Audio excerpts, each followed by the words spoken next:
Well, hello, everybody, and welcome back to another episode of the My Love of Golf podcast. It's Roscoe here, your host, and joined by my favourite podcasters. And we will talk about some podcasts in a second because I just had an idea of what we can talk about.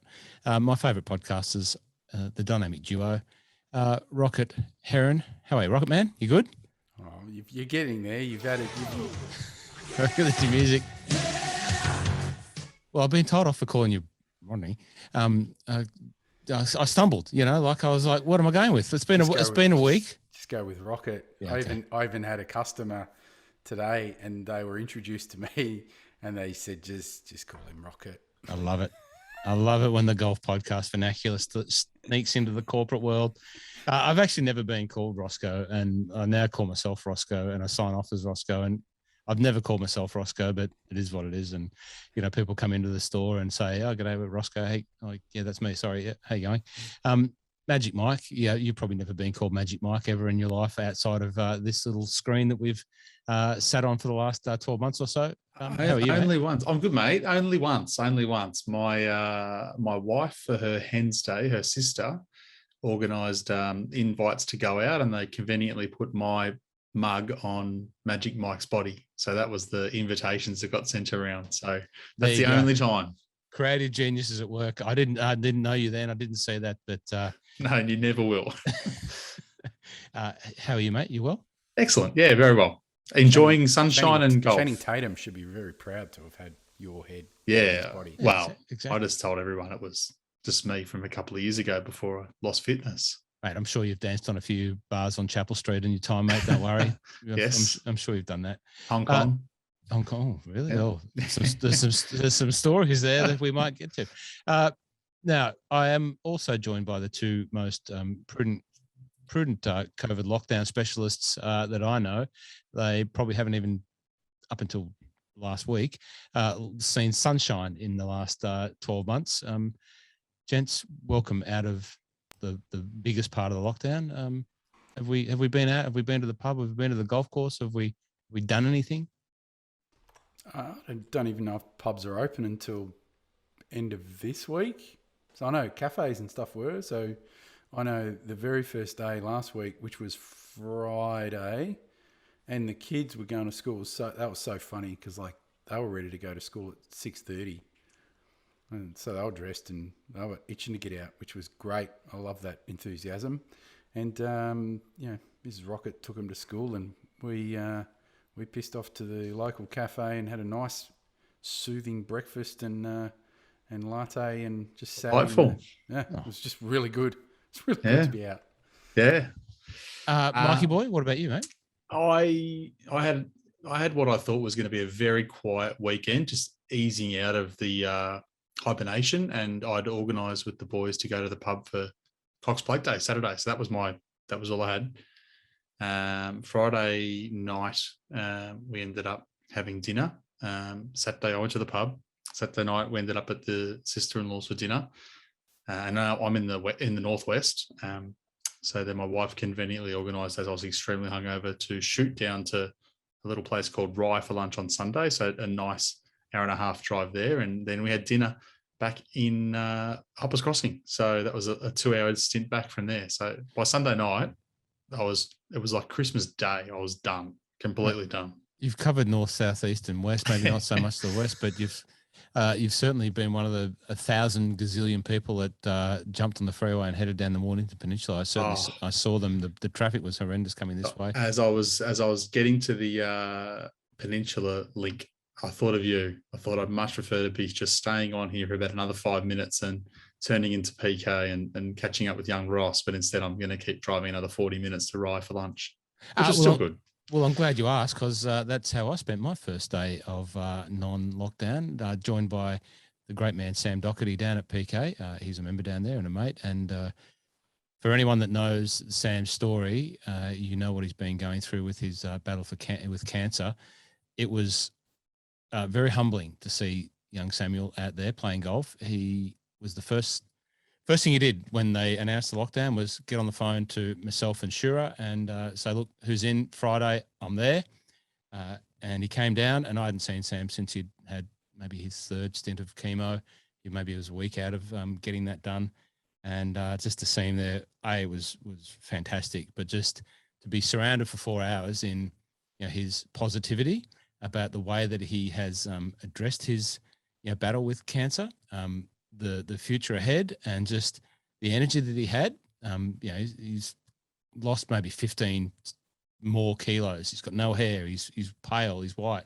He's got a big line, permanently attached inside his arm here, which has a thing that goes down into his chest as he has to get his treatment through. And off we went for 4 hours of golf. It was just, I said in the 150th episode with Roger Cleveland when I did the intro that it was one of the greatest days of golf. Well, that's up there, if not past it, because just to be in the company of the great man there was very, very good. The message is, and I'll sort of, once again, we're on the unplanned run sheet and I've taken over. Sam's message is very strong. Get yourself checked out. Men in particular, check the downstairs area. And if you notice anything wrong, get yourself checked out because you just never know. And, Sam is living proof. His teammates from Carlton Football Club, Patrick Cripps in particular, who got under the Peter Mac Society Foundation, they've raised just short of $200,000 or maybe just over $200,000 for Peter Mac, which has been treating Sam. All the boys shaved their hair and all that sort of thing, and it was great. So your men's health is very important. Mental health is very important. I went give the plums just that little bit extra squeeze. Yep, absolutely. Mental health. Like for me, getting out in the golf course. It was a full first 18 since maybe July. I was walking. Sam was in his cart, and I just went in there just with the attitude that I would just embrace the surroundings. I'd look up at the sky. I'd listen to the birds, and I didn't care what happened with the golf. Jamie Glazer and I had a session the night before with some of the Mental Mastery Clubhouse members, and we were talking about, this is part of their membership, and said, I'm just going to go out and be grateful. And I'm not a massive gratitude practicer. I don't write gratitude statements and all that, but I'm very grateful for what we have. And funnily enough, played really well. Had no expectations and just played really well. I had, you probably saw, if you saw the Instagram, you saw the double flub into the bunker on the 18th. It was shocking, but I walked onto that green with a massive smile because, it was an up and down for a birdie, potentially for 1 under. It ended up being a double bogey for 2 over. Big deal. I'd driven it to the front edge of the bunker almost, and the balcony, obviously, because everyone's out, the balcony at Peninsula Kingswood was full. And everyone's going, oh, is that his drive? And I've got the head bobble going, yeah. And of course I was videoing it because that's what I want to do. And I put the video on and I just went chunk. And I thought, you know what? So what? And I just walked off, and it was great. But the other thing about health, men's health, if we can make a little thing of this, on a personal note, no, thankfully I'm okay. But when I left Sam after golf, I went to the doctor. I had a doctor's appointment. It was the second one in a week. And I was going back to get some results of some tests because the week before, the Thursday night of the week before, 1 o'clock in the morning, I went to the bathroom and I came out of the bathroom. I went to turn right to come to the bedroom. And next thing I know, I woke up and I was on the floor. And I woke up and I was disappointed that I'd woken up from the sleep that I thought I was in, but I'd actually woken up because I'd passed out. I'd fainted. I think it turns out that it probably was a fainting episode. Maybe we're not quite sure, but I was on the bathroom floor. I'd knocked the chair over, and I was in a bit of pain because I'd landed thud on the tiles. But I woke up and go, where am I? And I looked and I was on the tiles, and thought, well, that's probably not great. I got up and I checked that I could talk. I thought I'm not having a stroke or anything like that. Went to bed. checked again that I could still talk, because my dad's had a small stroke. So, I sort of knew that slurred speech. I could feel everything. Everything was working, went to sleep, woke up the next morning, told Alex what had happened. That's Mrs. My Love Golf. She went nuts. Why didn't you wake me up? Get yourself to the doctor, which I did. And of course, when you say I fainted, I passed out, whatever we call it, I'm this age, check the pulse. Has anyone ever told you got a really low pulse? Well, I've got it on my watch here, my Garmin watch, tells me that I've got a low pulse. I just thought I was an athlete. He said, well, clearly you're not. Let's check your pulse, your blood pressure. It was a little high. That raised some concern. So had all the tests and everything. And I went back last week after the golf, as I said. Fortunately, it seems to be okay. It may have just been a fainting thing. The pulse is still low. The blood pressure was okay. All the blood tests are right. But you know what? I could have easily have not gone. Maybe in a different time, I wouldn't have gone. And anyway, it's not about me. It's about the message of looking after yourself. And especially if you're a little bit older and getting to my age, and I'm much older than these guys, you've got to do that. And, so anyway, there's a little bit of a PSA about men's health at a very important time when we're getting back out there playing a bit of golf and drinking a bit of beer and eating food and doing all that sort of stuff. But thanks for listening, everyone, including you two. Too easy. I've been doing lots of checkups as well. So I've been heaps of late, which has been good. I'm not getting on that old in age, but just I found it's been a really good time to make sure things are in order while we've been sort of through this lockdown stage. Just given a bit of time, a bit more spare time to just make sure that if it is something you've been putting off, you've had time to go and sort of see the doctor, which has been good. So it's good. I think it's good call out, Ross. Thanks. Yeah, get the vehicle over the pits for a checkup. 2 ECGs. We had to get 2 because the first one was it wasn't quite. So I did another one, and small world. This lady I go to the doctor that's nowhere near here. It's up near Mercedes-Benz where I used to work, and this lady's sticking these things on me, and she looks at my Adidas golf pants that I've got on, and she says, "Oh, they're nice pants." Oh, thank you very much. They're Adidas, by the way. Golf pants. Oh, where do you play golf? I said, "Oh, just down the road," and blah blah blah. I said, "Oh, my son-in-law's a golfer." Oh, really? Okay, right, fair enough. What's your handicap? I said, "Oh, it's 4." He's off +2. Oh, well, he's pretty good. Where does he play? Oh, up in New South Wales. Right. Whereabouts? Well, up in the Hunter Valley. Oh, this is only going one way. Whereabouts in the Hunter Valley? You probably never heard of it. A little place called Cessnock. I said, well, maybe I have. Which course does he play at? Oh, the one near the airport. I said, "Oh, Crown Plaza." She says, yeah, that's it. She said, yeah, he's a Cessnock boy. I'm from Newcastle originally, and he's married to my daughter, and his name's whatever Knott. I forget his first name, Jason Knott or whatever.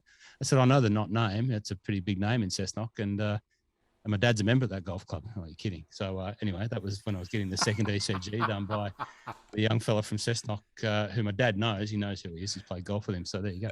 You would have been excited. The heart rate would have gone straight up. They would have been a bit worried when all the Cessnock talk started up. She was lovely, and she actually was calming. And I said, "How's the blood pressure?" She said, "No, it's great." She said, "You're an athlete." I said, "Oh no, I tried to tell him that last week." Clearly not.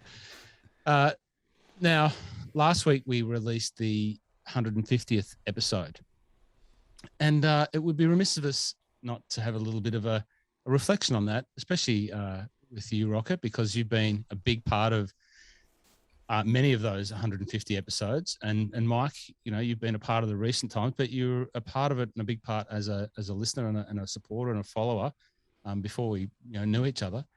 Rocket, when you reflect on 3 years, it was almost 3 years to the week, 150 episodes. So that's just short of one episode a week for 3 years. That's a significant amount of input to sit here behind a microphone, listening to yourself, listening to other people, helping other people listen to you, and you listen to me, Rocket. But what's been your recollections and reflections on 3 years of podcastery as part of the My Love of Golf crew? Well, the fact that you still let me come back, there's one plus. Well, occasionally I can get a bit loose. Occasionally people send a message and go, "Where's Rocket? We want him back." And I'm going, okay, well, that's enough for me. And now the benefit of having biscuits sent across from Tasmania.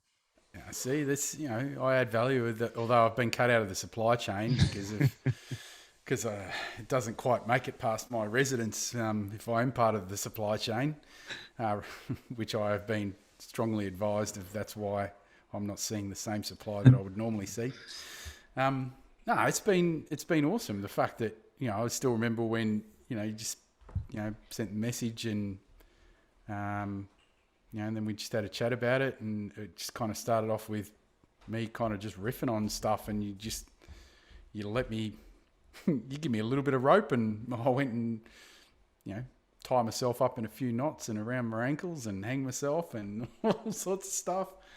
But it's been awesome fun.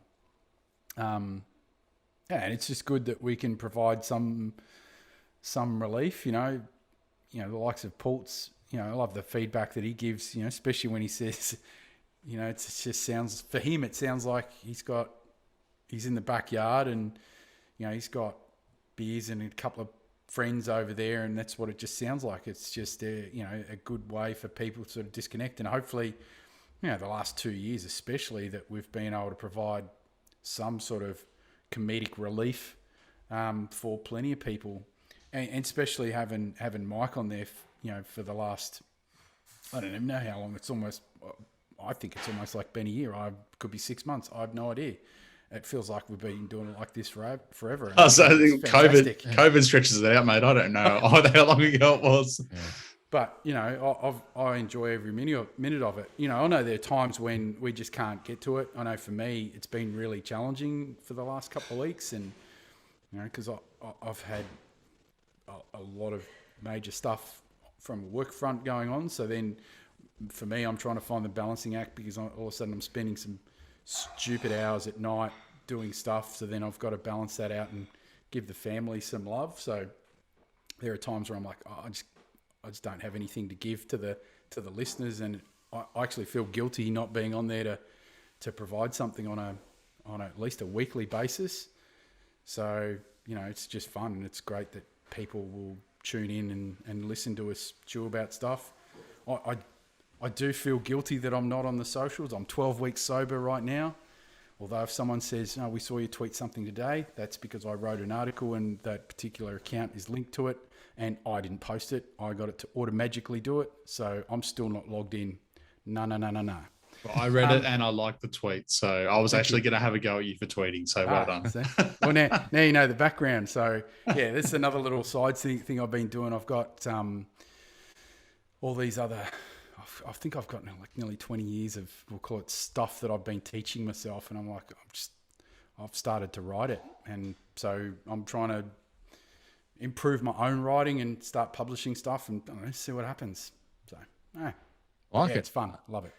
Well, just for those that have been on the journey, they know the jokes about the Nissan mobile podcast studio. It's not a joke; it's actually fact. I forget that you were doing that. You were in the Nissan, and you had the little recorder thing. Yep.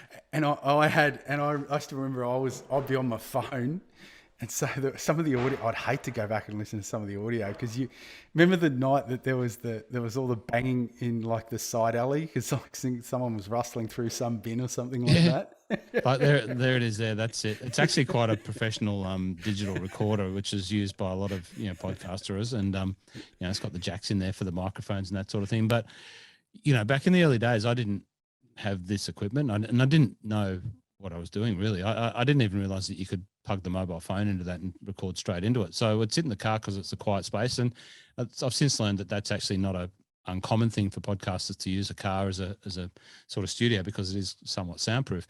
But I didn't know how to get the audio, so I would be on the phone and the audio system in the phone, and then I'd be talking into this, and then I'd put this down to the microphone or the speaker in the car, and that would be it. And some nights I'd pick Lockie up from his media job at in the Docklands there, and we'd be on the footpath there. How funny was that? That was gold. I'd be in the laneway at the back of what you were talking about, in the laneway behind the drum and golf store, and some unfortunate fellow would come and empty the 6 bins full of rubbish, trying to get whatever was in the rubbish bins out, and that's a daily occurrence, by the way. But so we've come along. Remember my one as well. This is almost like, feel like we're going back in time. Remember the flight path. I was in the caravan. I was in the caravan park outside, right under the flight path near Goldie. I was going to say up near the Gold Coast. Yeah. Mike, when you think about more so the guests, what's the standout for the 3 years worth of Mile of Golf podcast for you? Good question. I think the ones that stand out straight.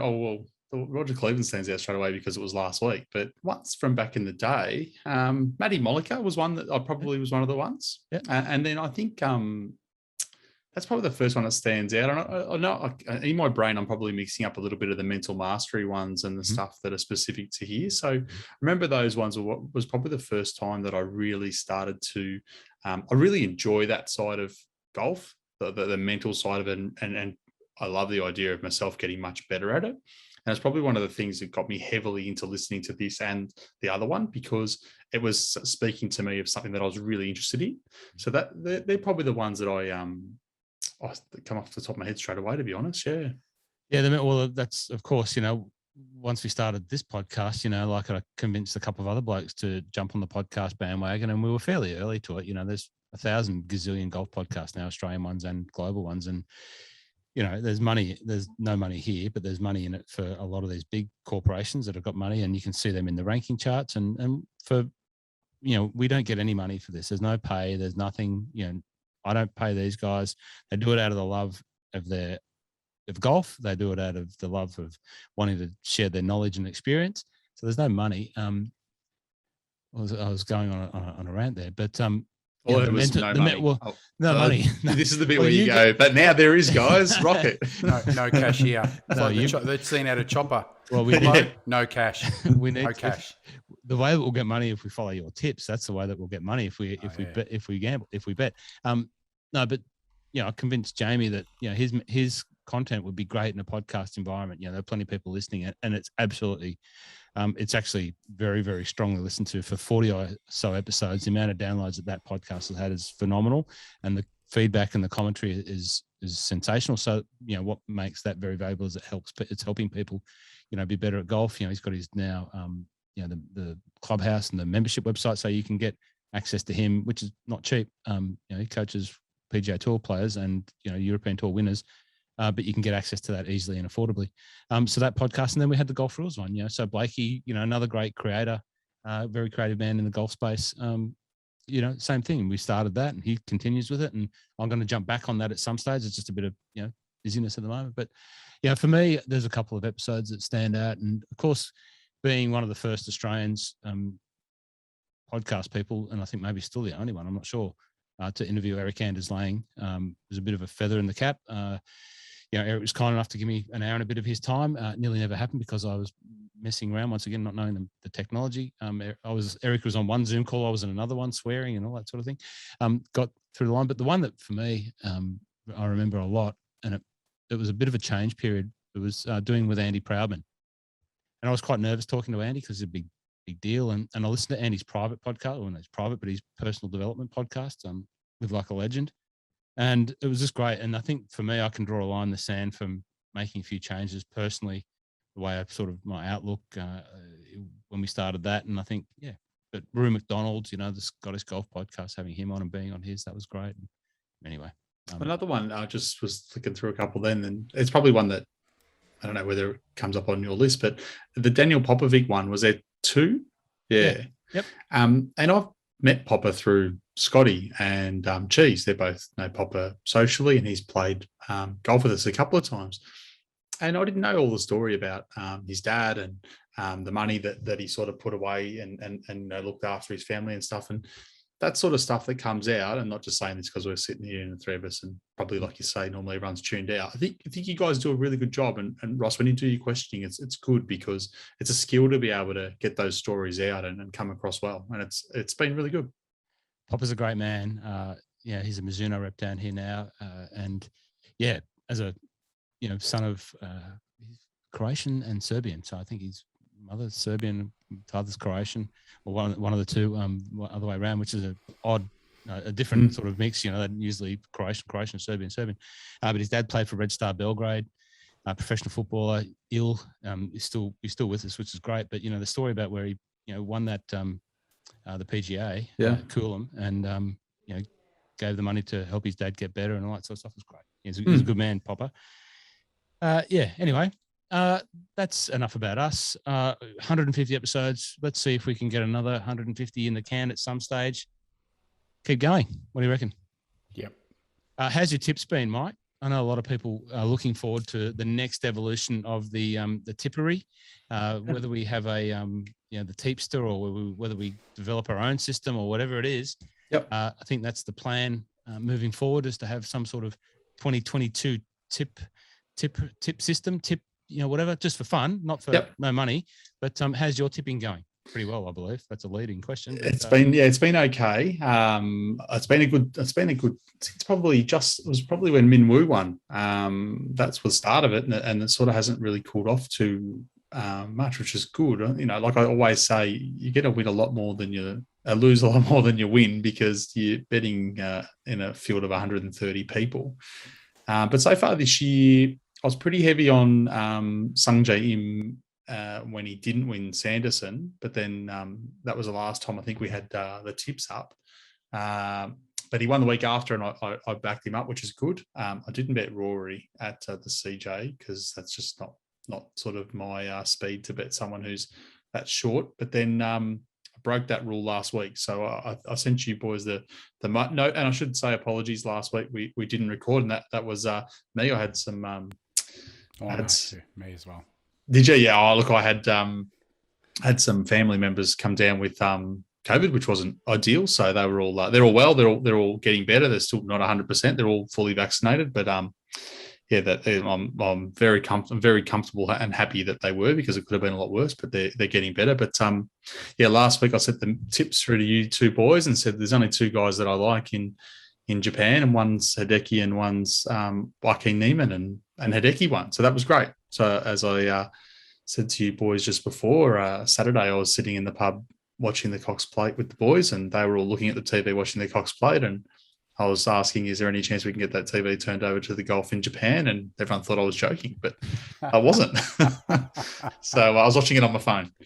So that was good. And it was a good tournament. It was a bit funny. The weather was a bit up and down. Early doors, it was pretty cold. It's one of those things that I always think Japan's really close, so their weather must be the same as ours. And you just sort of think, no, they're in the north, so that doesn't help. And I think it was round 1 or 2. They were there in gloves and beanies and steam coming out of their mouth as they were trying to talk, and it was freezing. Then the next day it was polo shirts only, and so it was a bit up and down. But Hideki prevailed. It got very tight in the end. Cam Tringali got within a couple. I think he was actually leading on the back nine. Yeah, he got into the lead. Yeah, missed a second place. How many second?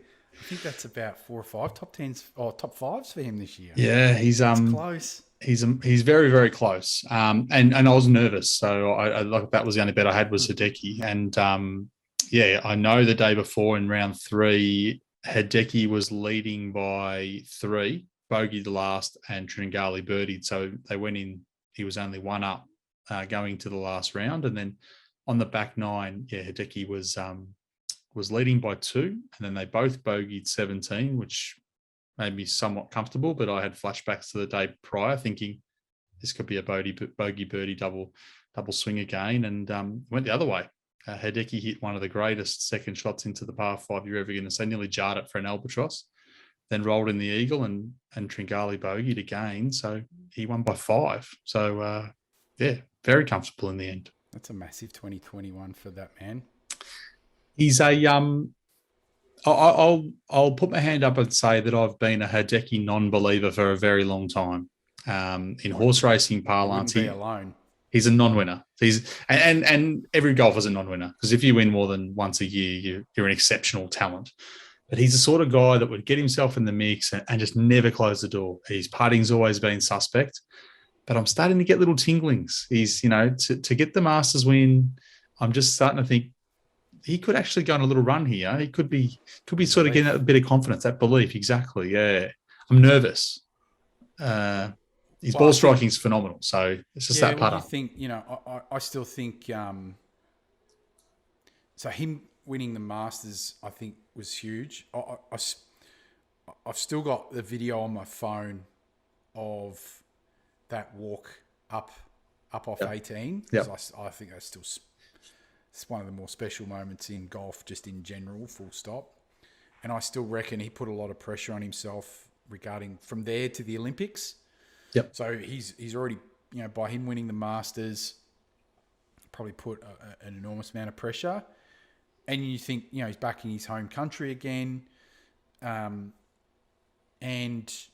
I actually think that now he's probably sort of like the green jacket, that weight of expectation. It probably feels a little bit better, probably fits a little bit better.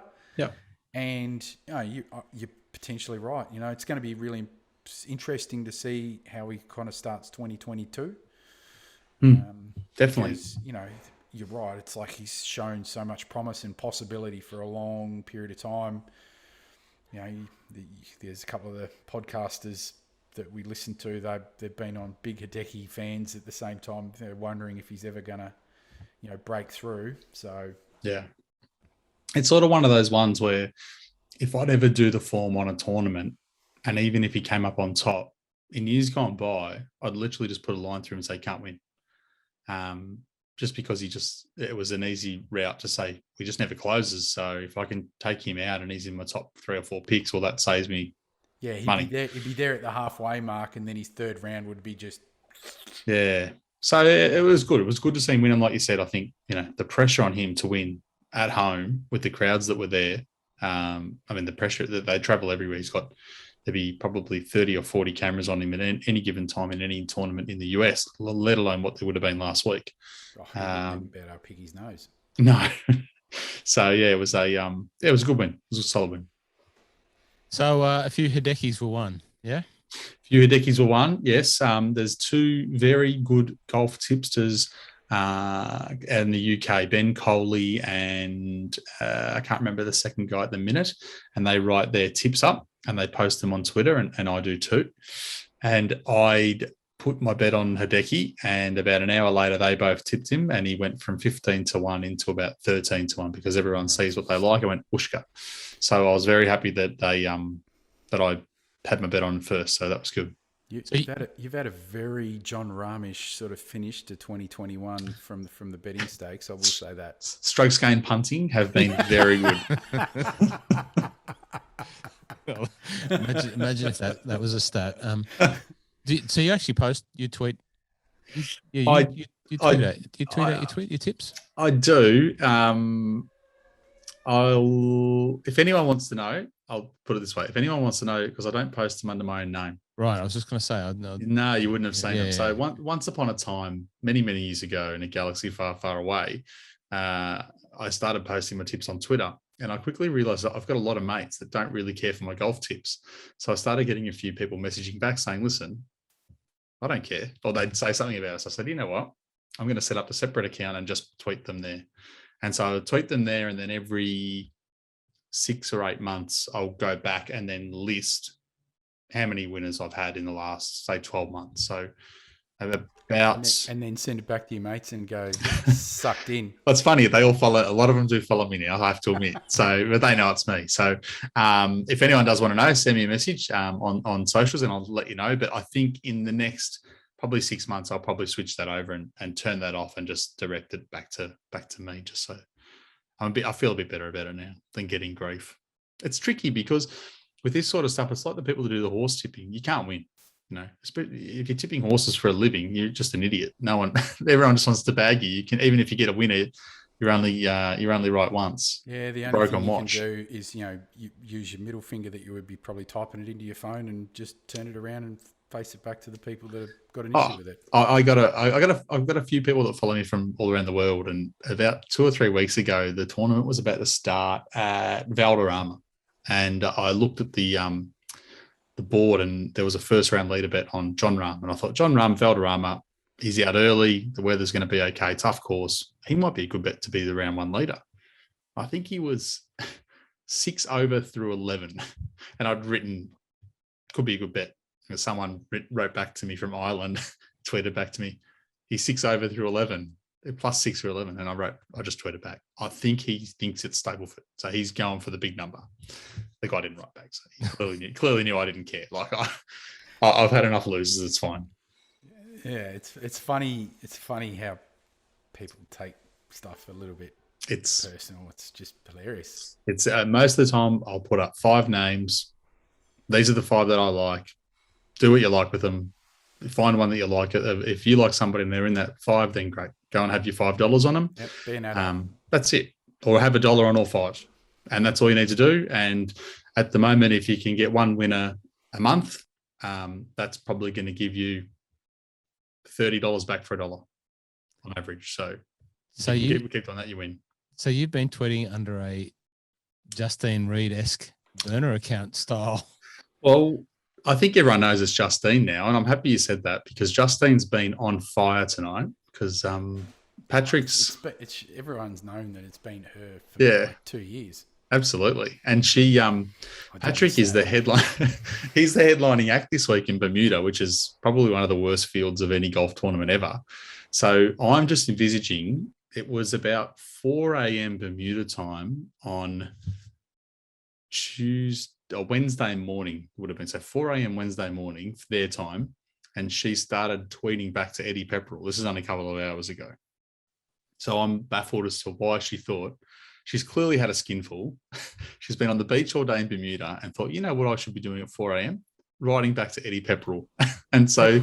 From January. So I can, by the time this podcast comes out... Margaritas and prawn cocktails. That's it. Recipe for disaster. She was talking about the... Eddie Pepperell made comment about it was about the bunker gate when he... Yeah, the cheating. He cheated. And he said, look... Eddie Pepperell said something on the lines of, not verbatim, but look, he's a really good guy, exceptional golfer, but it's really weird how this happens a lot, more than once. And she's basically fired back today, an independent person, videographer reviewed that, and after 140 hours showed clearly that he didn't do it. It's just like, why are you talking about this 9 months later? On what planet did that happen? Like it's interesting that because I looked at it and thought, oh, why would you go back to that? And then you think about it, like Twitter is like it's a feed, like everyone knows what Twitter is. Like, and I struggle finding things. Like I don't know how to use Twitter properly. I don't use it a lot, but like you got to go back. How do you go back to bloody January 21? Search. You search for his name, or if you see it, you just would probably have it parked somewhere. Yep. And just effectively have a shit list. Yeah, well, she must have had it in the mentions and just forgot to get back to it or something. I don't know. Such a weird thing to do. Like, I just don't understand why. Like, your husband is literally, it's him, Matt Fitzpatrick, and maybe one other who are the headliners playing in Bermuda. No one else has gone there. So he'd be getting comped. There'd be some money going in his pocket just to turn up there. Surely she's there with him. I mean, I'm just guessing all this, but why? How is this good press? How does this help you? I would say she has literally torched, set fire, napalmed his whole reputation. Like he's party to it, but you can damn well guarantee she's in the background, like egging him on. You only have to read enough stories where they've talked about her. The whole falling out with his parents and stuff like that were apparently quite lovely people, and it's just, the old adage of where there's smoke, there's fire. Yeah. Thing is, though, it's billowing smoke. Yeah. There are fire engines everywhere. Well, you're a big college golf fan, right? So you probably heard the stories about when he played at Georgia. There was talk of him stealing watches and golf clubs and stuff from other players. Yeah, because he's played with like Harris English and all of those boys, right? Yeah. So someone's mentioned that on the 1st of the 2nd this year. She's written back to it today. Oh, the little boys from Georgia 11 years ago who claimed he did that because he was a year younger and taking their spot on the team, or the fact that he beat them in the NCAA championships. P. Reed has been given equipment from manufacturers since he was 12, including putters. It's like... Just because you've been given equipment doesn't mean you ain't a klepto. It's such a weird thing to talk about 9 months after someone's tweeted it. I'm sure this will be big news, especially the No Laying Up boys. I'm sure we'll be going to town on it as soon as they get out of bed. They love getting onto Justin Reed, don't they? Tron will be Tron. all over it He'll be by having the an time absolute ball. He'd be reading that going, oh my God. This tomorrow is a morning. slow week. This is a slow week. If I see anything, I'll take a screenshot for you, Rocket. Yeah, fax it to me. Thanks.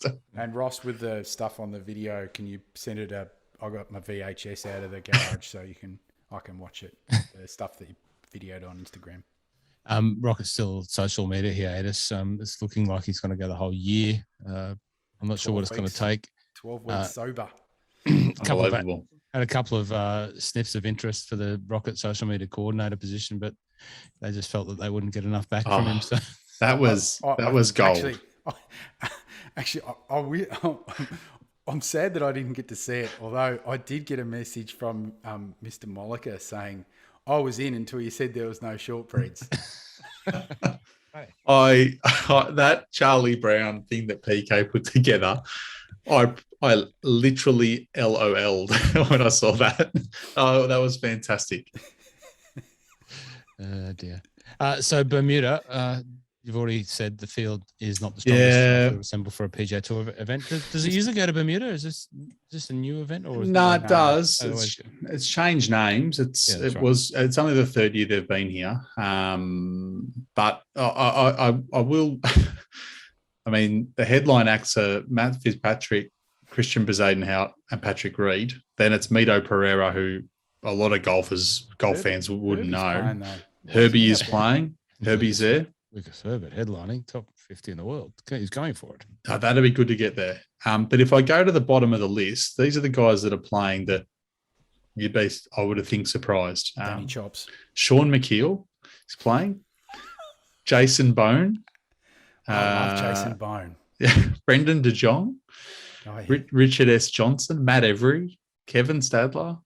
Sendo's in there. No offense to Sendo, but he's 500 to 1. Tommy Two Gloves Gainey. He's out of jail. Snake Chalmers is there. It's a very, very they've had probably more withdrawals than they've had acceptances early doors, I would have thought. Hitman Hearns there.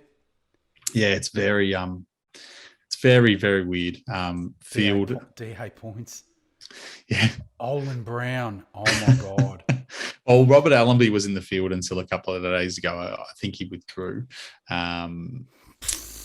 It's a very weird one.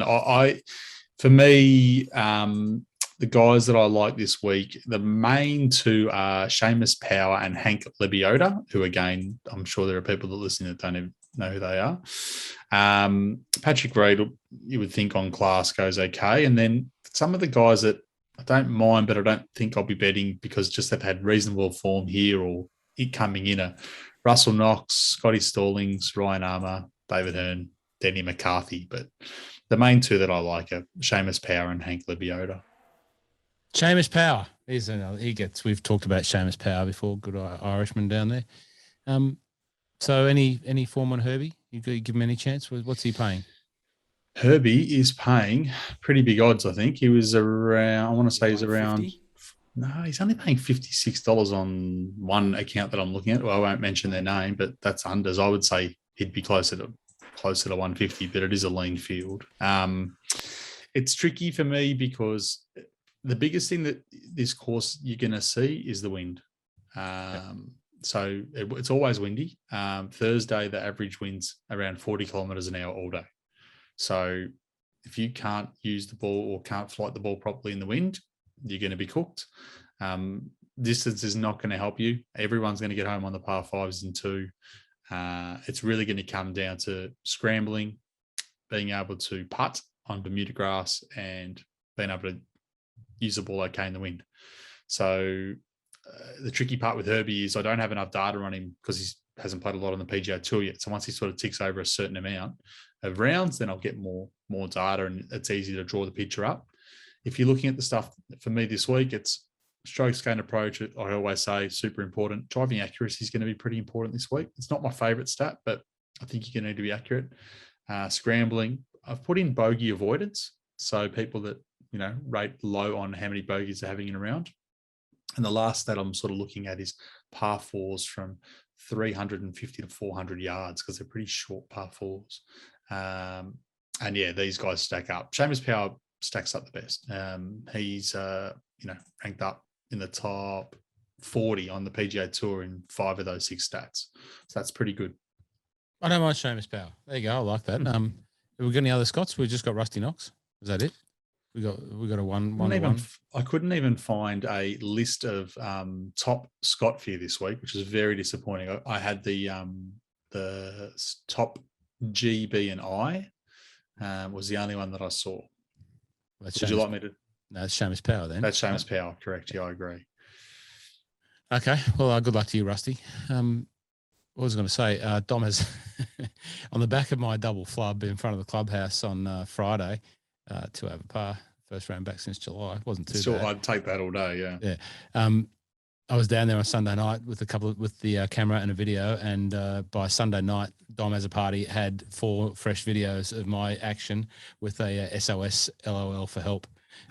He said, "I'm just about to get on a plane to Bermuda. It might take me a couple of days to get back to you." I said, "Sooner the better, but on your way. Thank you." I should shout out to a mate of mine, Danny O'Neill Diesel. He listens to the show, and he actually got a lesson with him the other day via Skillist. Yeah. So he knew that I'd been seeing Baden in Albert Park, and he said, "Have you ever had one of the online ones?" And I said, "I haven't done it yet, but I will get around to it." He said, "I'm thinking about getting one with Dom." I said, "Yeah, do it. Can't go wrong with PGA Tour coach." So yeah, he got one or two the other week. So yeah, he was very happy with it. Oh, there you go, Dom. If he won't listen, but there you go. We've passed on a lesson to you, and please get my chipping videos back because I need some help, mate. Okay. Anything else? What else? We got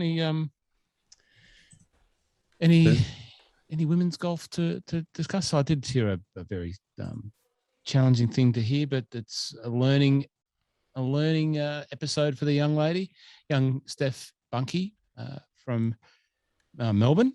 She's was in the second stage LPGA qualifying, got 6 holes in stage 2, and realised she had left her slope on her rangefinder. They must be allowed to use slope, and had to call it on herself, and was subsequently, unfortunately, DQ'd. So there's a lesson when you're playing golf. You're not allowed to use slope. No, not pros. And it says a lot about her because there's no one else that's going to possibly know that. She'd literally just flicked the side of the Bushnell and it's back to normal, and no one would have ever had a clue. Yeah. According to Justine Reed, if that happened to Patrick, she would have had independent evidence filmed from the towers of the NASA satellites confirming that Patrick, his precision probe was in normal mode. It wouldn't happen at Jordan Spieth. That's the first thing you would have said. Exactly. Jordan would have done it, and the PGA Tour would have said nothing. But a lesson. But to Steph, I know Steph pretty well, as do a lot of the guys that work with me. Mate, bounce back. You the way they handle it seem to be pretty good. I've seen a few pictures and a few posts. You seem to be smiling as much as it's a challenge, but you're still over there in the States. But good on you, Steph. Keep fighting, mate, and you'll be right. You'll be right, mate. Jing Young Ko won for like the 3rd or 4th time in like the last 9 starts. Not a bad player. Now number 1 in the world. Mm. Who would have thought that the way that Nelly was rolling through in 2021 that she would lose the number 1 spot? Like, how crazy is that? Has she been playing much? I haven't seen her name pop up. Nelly. Nelly. No, Yeah. I don't think so. No, I think since the Olympics, no. Yeah. No. And Lydia Ko's, finished tied for 3rd. It's really good to see her back. Yep. All right. Yeah, well, that was back in Korea, wasn't it? Yeah, correct. Because I could have sworn.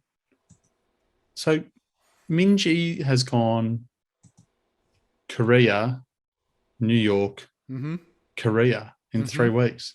Most of them have. That's madness. Most of them have. It's insane. That's unbelievable. Yeah, I kind of don't understand how the LPGA run some of their stuff. I'm not going to get on my soapbox about this one. They had that LET event in New York. It was a teams event. There was Team Kiriakou and there was Team Corda and a few other teams. But Jeepers Weepers, I've just gone blank. No, English. The English girl. Charlie Hull. Sorry, my apologies. I was going to say Hull, but I didn't want to say that because I thought I'm guessing here. No, it was Charlie Hull. Yeah. She had the lowest gross score for the tournament, which was good to see. And Chris, just putting that out there. Saudi ambassador.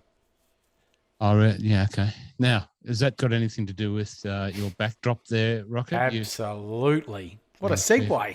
Hey, one thing in 150 episodes, I've learned how to bring something from over here and put it into over here.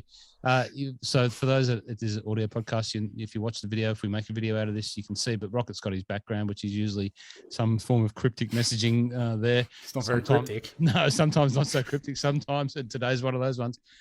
What do you got? You've got some American dollars and some blood splatters over it. Yeah, blood money. Right. So away you go. Because there's about 8 players on the PGA Tour that have asked for approval to play in the Saudi International. DJ, Phil. Abe Answer, I think, was one of them. Yeah. Lee Westwood. Fleetwood. Yeah. Yeah. There's a few. Oh, actually, I think I've got the list up here. I'll bring it up. Yeah. It's a nice long, Mr. Cantlay. Oh, and Coke Rack. Yeah. Just growing the game. Yeah. Just growing the game. So they have to get approval to play in that? What's the story there? Yeah, I only know this just from the no laying up guys mentioned it the other day. They were talking about the fact that effectively once you sign on it to take your PGA Tour card, you're giving up your rights to make money off that sort of stuff. Right. Is that right, Rocket? Yeah, pretty much. If you go to play somewhere else that is kind of, we'll call it outside the sanctioned stuff, you've got to kind of just advise them what you're doing. Yeah. Effectively, if you're going to go and take your IP or elsewhere and then someone else is going to effectively take eyeballs off people watching the PGA Tour, then they want to be able to approve that. Yeah, right. And one of the big things that they were talking about in the pod was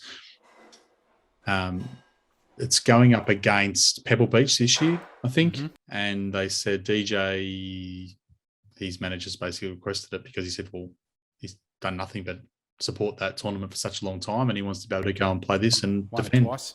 Yeah.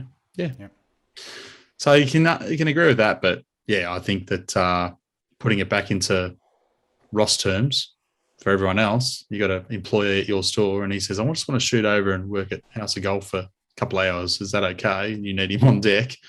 Well, I don't really need you over there, so I'm just going to go work for the guy that stole all your equipment and he's now going to sell it back cheaper. Yeah. There's a few people that get paid by the Saudis, isn't there? There's a couple of girls that get paid, a couple of men that get paid by the Saudi government or the Saudi, whatever I'm not sure what it is, but they get paid by the Saudis to represent them and to wear them on their sleeves and that sort of thing. Correct. Yeah. And we might have a commish. The shark. Yeah, well, rumored commish. Well, and that's probably the last of the stories that we've maybe got time for. So, what do we think about the Sharkinator? Potentially leading a breakaway tour. Is it going to happen, or is it just shark creating shark waves?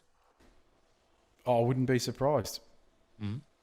I love the man as an idol, but he, like Phil, very, very flawed individuals that do things that just make me very disappointed. Yeah. It's just, I don't get it. I literally don't get it.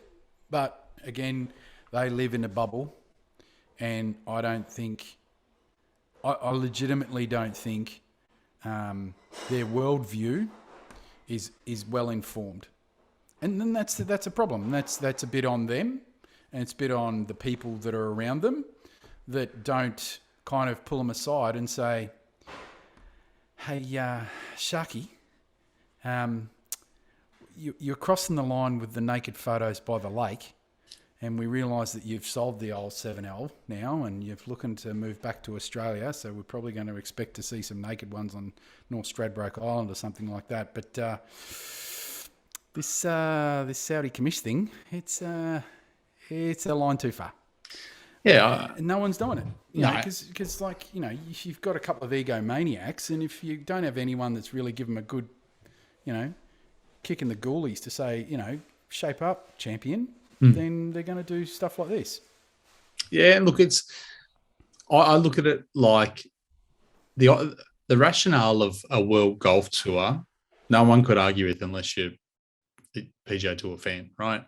As in like a super duper fan. If you said we're going to have a tour that literally is 30 tournaments a year, it's going to be 2 in Australia, 2 in Japan, 1 in Korea, 10 in the US, 10 in the UK, spread all around the globe, South Africa, whatever it is, and literally you're going to have the top 100 golfers that are going to sort of pick and choose, but you're going to play all around. That's fantastic. Could you imagine? That would be the best. Sick. And right now, the only people that have got any interest in doing that are the people going to make money from it and the people that can afford to put it together. And sadly, they're the oil money. And also not care about the retribution that comes with that. Correct.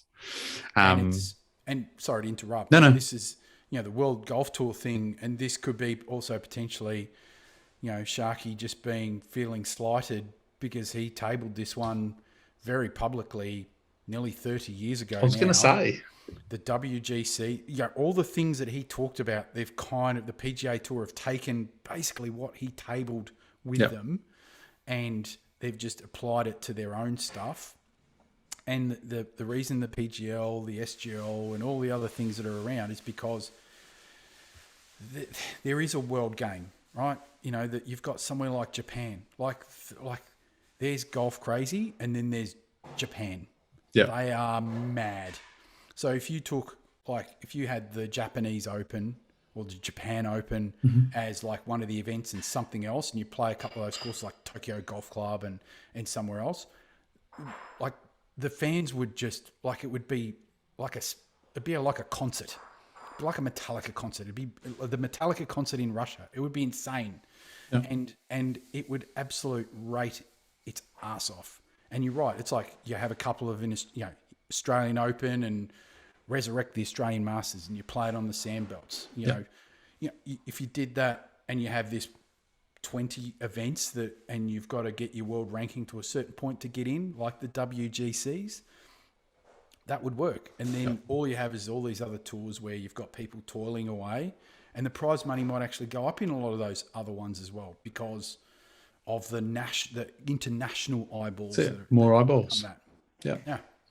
No, and look, that's just the trickiest part, is that right now the balance of power is with the PGA Tour. They own everything, lock, stock. That's where all the money is.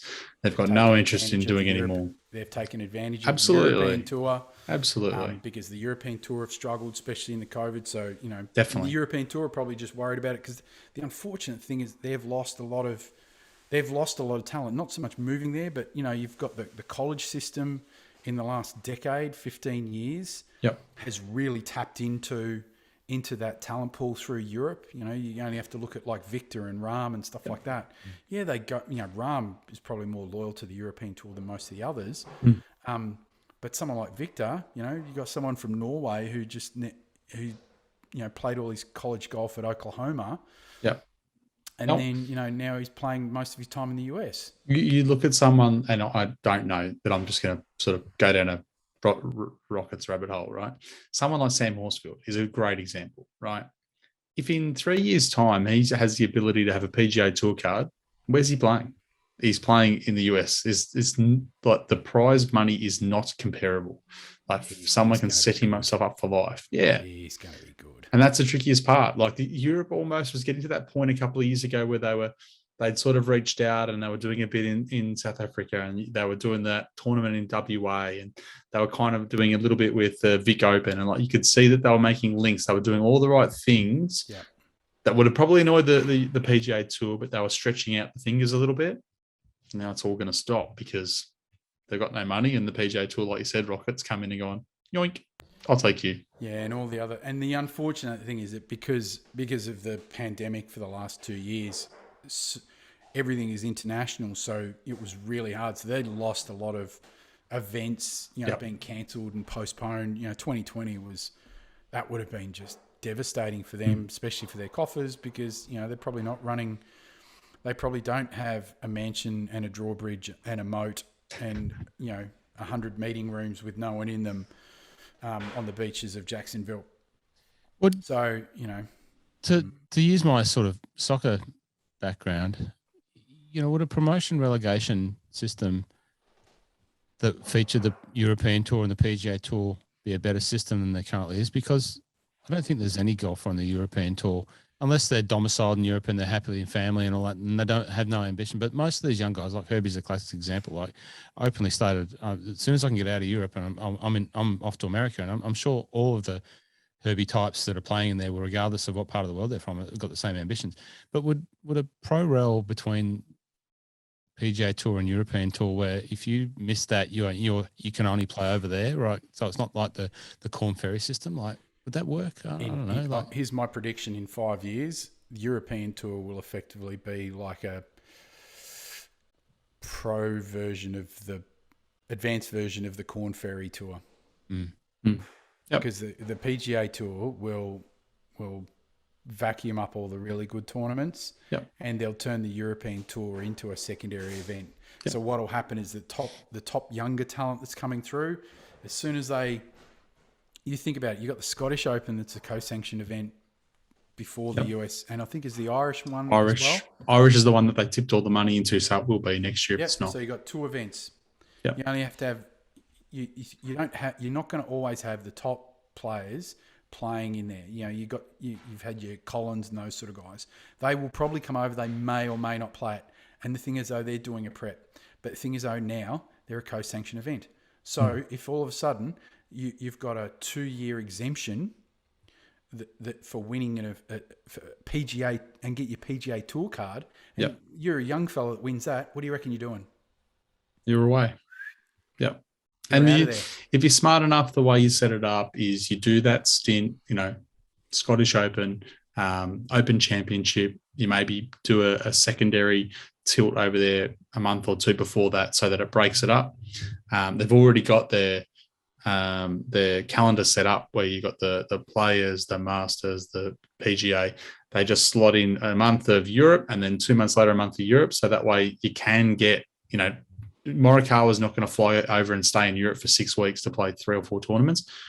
If you want to get him over there for 2, come home for a couple of months, then go back over for another couple. That's more likely. March to July, because of the unfortunate thing is that them moving the PGA Championship into May has made things worse, because it's relentless. Effectively from, you call it middle of February, so you go from AT&T all the way to the Open Championship. You've just got that's the bulk of the season, and it is just pure relentless. Yep.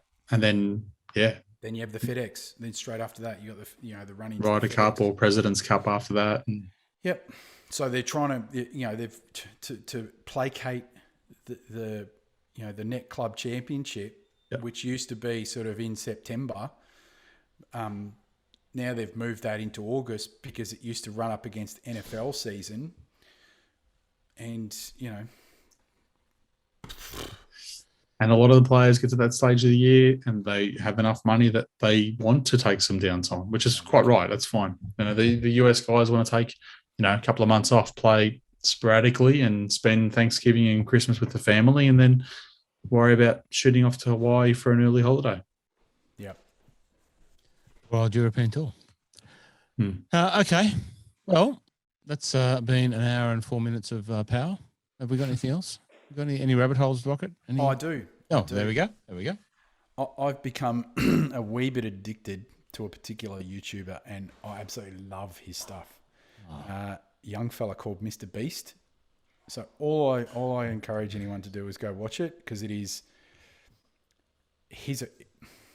I've watched a couple of videos where he talks about his journey and where he got to, and effectively he's been obsessed with YouTube since he was 13.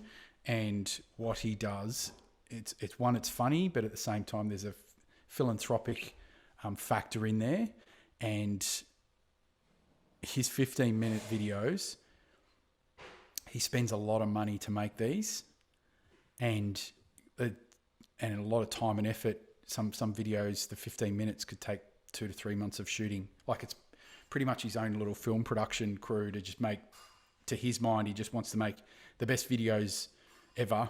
And every video is like, how do I make it better? And he's just knows everything about YouTube. He's obsessed, and it's awesome. Mr. Well, Beast. if you do what Mike and I have both just done, looking at the screen, and look up Mr. Beast on YouTube, you will see that his latest video, I spent 50 hours buried alive. Oh, that was so good. Day 2 is. I'm not sure why you're saying it's so big, Rocket, because it's only unbelievable. It's only got 133 million views. I know. And old Beast Boy is young fella's only got 72.2 million followers. Yeah. I've seen this guy. He's a lunatic. He's the best. Look, him and his guys. So the other one, the most recent one, which dropped last week, was last person to have their hand on the Lamborghini wins the Lamborghini. I saw it when it dropped. Within the first 10 minutes, it had something like 500,000 views. I watched the video. By the end of the video, it was at 1.7 million views. So 15-minute video. By lunchtime, so it was probably 5 hours, it was at 4.5 million. And I think it was like at 20 million like the next day.